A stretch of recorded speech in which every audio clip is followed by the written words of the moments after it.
안희 기자, 법조팀 김정근 기자 나와 있습니다. 자, 헌법재판소가요, 검찰 조서 내용을 심판 증거로 쓰겠다고 했습니다. 어떤 의미죠?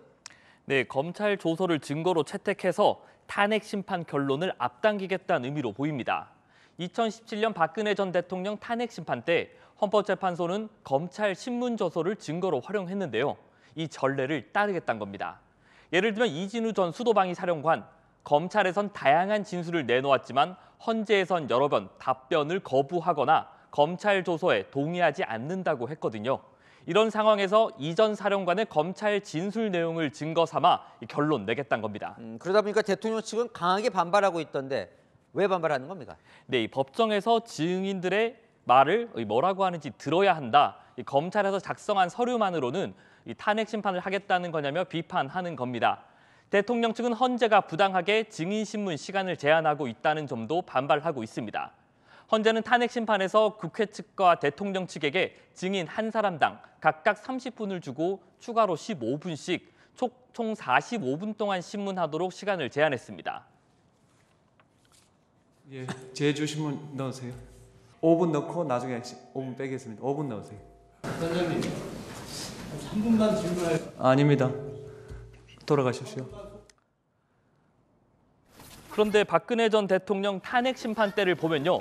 헌재는 정호성 전 청와대 비서관을 증인 신문하는데 6시간 반 이상을 썼습니다. 당시 이진성 헌법재판관은 시간을 재촉하긴커녕 정 비서관에게 성실한 답변이 탄핵 심판에 많은 도움이 될 것 같다고 감사의 뜻을 전했습니다. 속도를 헌재에서 내는 거에 반발하는 것 같은데. 근데 대통령은 국민의힘 의원들을 만나서 신속하게 재판을 하더라도 뭔가 공정성을 기대한다, 이런 얘기를 했는데 이건 어떻게 된 거예요? 네, 일단 대리인단은 헌재를 향해 충분한 방어권을 보장해달라고 요구하고 있는 겁니다. 반면 윤 대통령은 자신을 찾아온 국민의힘 의원들을 격려하고 안심시키려고 긍정적인 전망을 한 걸로 보입니다. 지지자들을 향해서 탄핵 심판이 유리하게 흘러가고 있다고 희망적인 메시지를 전달할 의도로도 볼 수 있습니다. 결국 속도와 관심인데 지금 언제쯤 이 탄핵 심판 선고가 예상되는 거예요? 네, 헌재는 오는 13일 목요일에 8차 변론기일을 마지막으로 추가 변론 날짜를 잡고 있지 않는데요. 13일을 끝으로 새로운 증인신문을 잡지 않는다면 마지막 한 차례 정도 변론 기일을 잡고 국회와 대통령 측 입장을 들은 다음 바로 선고 날짜를 정할 가능성이 높습니다. 과거 박근혜 전 대통령은 최종 변론기일 11일 만에 파면 결정이 나왔고요.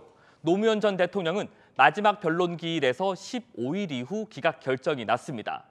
윤 대통령에 대한 마지막 변론기일이 다음 주 정도로 잡힌다면 2, 3주 뒤인 3월 초순쯤이 선고 날짜로 될 수 있을 것 같습니다.